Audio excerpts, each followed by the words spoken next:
of the same name. Okay. So there's the same contact coming back to ligand and Dr. Henry Nyman's patents. Isn't that just interesting? Now, why would someone behead a young girl? Okay. Really? I would presume that maybe this was an attempt to force this guy, David Yang, to give up his patent.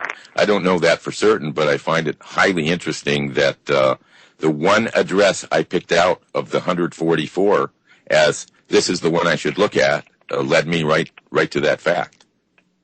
My goodness, isn't it interesting? And these are Chinese nationals. They still have yes. visas. He has now Hyung Zhu, the assailant, has 107 listings in that same database himself.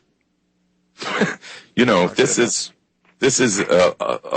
it mirrors what you and I found when we were investigating Michael Hilton in this Hardin, Montana scam. Well, yeah, it goes back to the what's the gongs or whatever they're called, the Chinese mafia.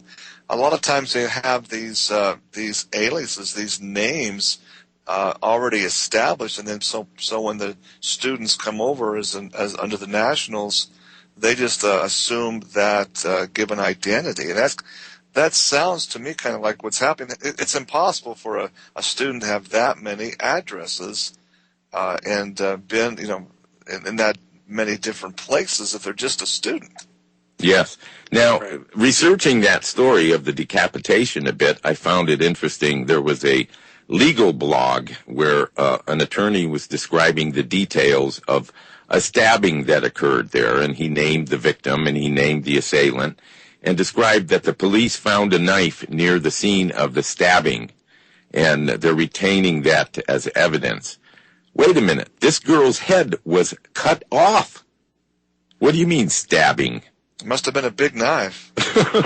But I mean, why put that stuff out there? You see, this is again disinformation to try to bury the story that it had leaked to some extent, and so they had to portray it to be something totally different than what it was.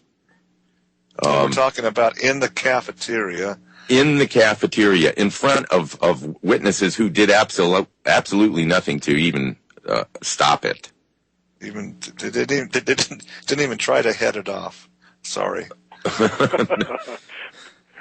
Oh my goodness! And that again, the same campus where we had the shootings of 32 individuals. When was that? 2007. Mm-hmm. If it serves me. Yes. Weird things happening there on that campus, I must say.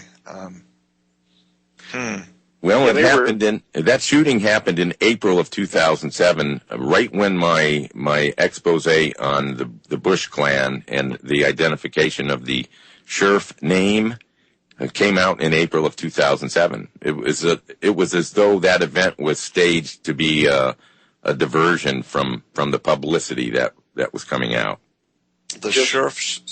Go ahead, Dr. Mike. Yeah, no, I was going to say a planned stage event to preempt the news, and that's exactly what happened with Hasan and all those people that went to Washington, D.C. 45,000 people showed up and said, "Kill the bill." The explosion in Fort Hood, in fact, preempted any of the media's attention. Of course, they weren't going to cover it anyways, except Fox News, and they eventually did. But the same thing happened, and they're good at this. The timing of it is just kind of bizarre, quite frankly. But their timing is so good. Yes, we're going to take a short break. We'll be back with more after these messages, ladies and gentlemen. This is the story behind the story. Don't go away. There's no shortcut home. There's no easy way out. Giving in can't be wrong. And welcome back, ladies and gentlemen. This is the story behind the story. My guests today, Dr. Mike Castle and the maestro, Don Nicoloff. Always entertaining. Golly, Don, you keep surprising me with more and more all the time, and putting the pieces together in this Fort Hood story. It does indeed tie in again to the money laundering, the scandals there as you've uncovered at Fort Hood. And ladies and gentlemen, make no mistake, it costs money to operate a war. I mean, it just flat out does. And you know, sometimes this is all lost in the shuffle. As Lieutenant General, or Major General, I should say, Smedley Butler said so succinctly back in the 1930s, war is a racket. And take away the profit out of war, and you know what?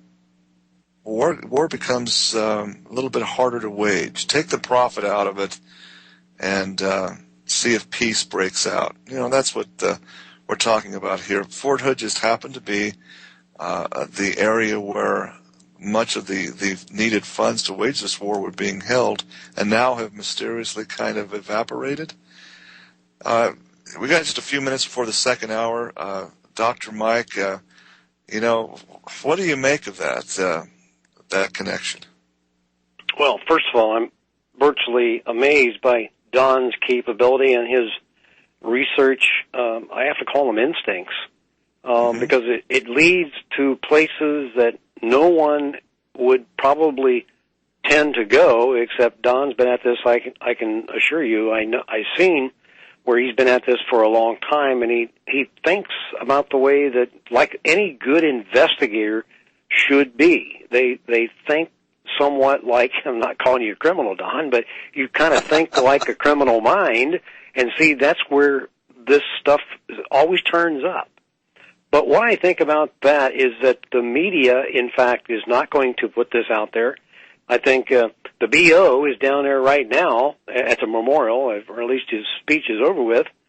I don't know what he could possibly say. I believe that he would have more than enough knowledge of what transpired, and they just slough it off as if it's not a problem whatsoever. It's just another day of business. It's another raid on another encampment of monies, and that's the whole game. It makes no difference whose lives are involved. The MK Ultra connection is very serious. I think that there's more here than's playing out, and I'll just make the statement. I know it will make people go aghast, but I think Hasan, Dr. Hasan, is in fact possibly a victim here, not so much the shooter, the perpetrator of the event. And then we've got these two other players in this. I believe you referred to them, Don, as John Henry and John Smith in the barracks. There's the story. There, in my opinion, has to be where this whole thing began. And I think that you had mentioned that Hasan, in fact, got involved in this because of these two men who were Christians, and whatever else transpired there. But what do I think about it? I just think, oh, wow, is this ever a story behind the story? This is the very big story.